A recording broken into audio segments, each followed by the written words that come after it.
So, since I'm talking about great stories, let me tell you a little bit about my first accommodation when I started the federal service, and I completely forgot that my bio said I worked at Social Security for the first, so it was going to be anonymous, but they don't sign my checks anymore, so I'll keep going. When I first started there, I have to give you a little bit of the past history first. When I started my first federal job, I was newly married and living at home with my parents. Have any of you guys tried this? No? I am completely convinced that any man, I should say I'm totally convinced, not partially convinced, that the death rate for men who have to live with their wife and mother is 50% within 3 months. I don't actually have the stats to support that, but I'm looking for someone to research into it. But you know, I am kidding, but on the other hand, when people come up to me and say, oh my God, you know, you've survived being paralyzed, you've had blood clots, you've had this, you've had that, infections, and I go, yeah, you're right, that's pretty terrible. But did I ever tell you about the time I had to live with my mother and my wife at the same time? There is just nothing like that in the world. So that's a little just background to lay the foundation for my first day of federal employment. And you're like, well, how does that lay the background? I get there, just be patient.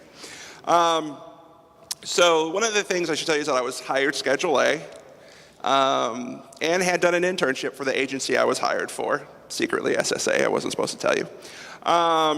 So it was really to no surprise to anyone when I showed up the first day and I'm in my wheelchair.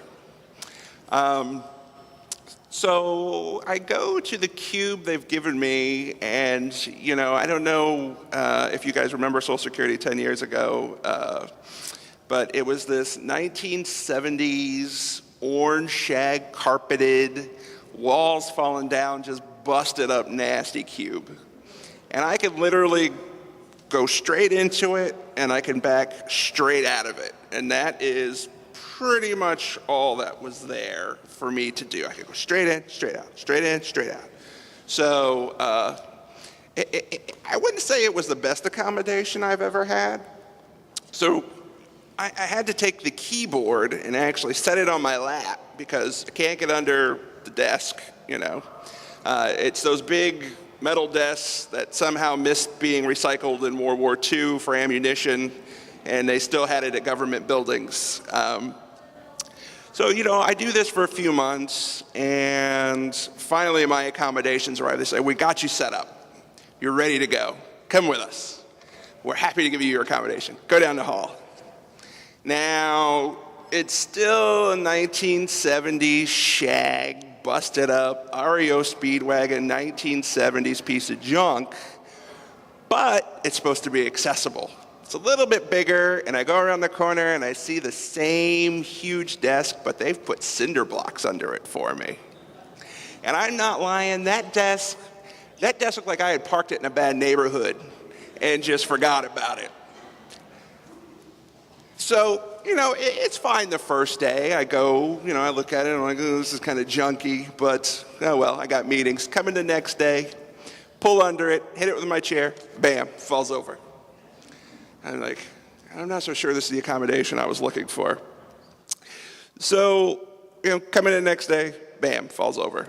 So they finally say, okay, well, you know, maybe we need to get you something else. Maybe this isn't working so great for you. So they conduct a search of the entire SSA complex at the time. And for any of you who've been out there, you know how big this complex is. And they find one desk that's wheelchair accessible that was apparently stored in the dustiest room ever created on any planet. But I didn't care, you know, fit under it, I'm good to go. And I think you would all agree that's not really that hard of an accommodation, getting a desk high enough to go under, but the time it took to get that was about 6 months. So I think you can see the difference that someplace like the Target Center can make for employees, because the one thing that I didn't tell you was that basically I have enough plates, screws, and metal on my back to be pretty much qualified as a cyborg at this point. So when I had to hunch over all day, and keep that keyboard in my lap and work that mouse, it really caused me a lot of pain, just a lot of pain.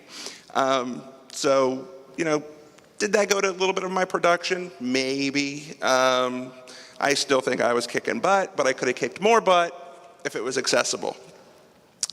The reason I tell you that is because telling you what I told you before about where I'd come from, do you think I'm going to hoop and holler and yell at my manager that I need an accommodation every day? You think I'm going to risk my job going back to mom and wife under the same roof land? Ain't happening. So now I want you to imagine if I had come to a place like USDA that had the Target Center, and they had addressed my needs right away. How do you think that would have made me feel as an employee coming to an agency? What would I tell the other people in the disability community about this place as an employer? What do you think my likeliness would be to stay here knowing that they had helped take care of me so well? I think you can answer those are all pretty positive outcomes to providing accommodations. And it really demonstrates, I think, to the employees at USDA that USDA wants them to succeed and be part of the effort, and really to level the playing field for them where they can compete and can, if a manager has a bad impression, really show them what they can do once they have that accommodation. And I think leadership also has demonstrated their commitment by finding people like Deanne and Paul and a lot of the other people you have working here that this is really something important for them, and therefore they're putting quality staff to do it. So I guess the last thought I'll leave you with is that really, in my belief, the HR managers put the welcome sign on the door, but places like the Target Center open it for you. So happy 20th to the USDA Target Center, and thank you so much for having me.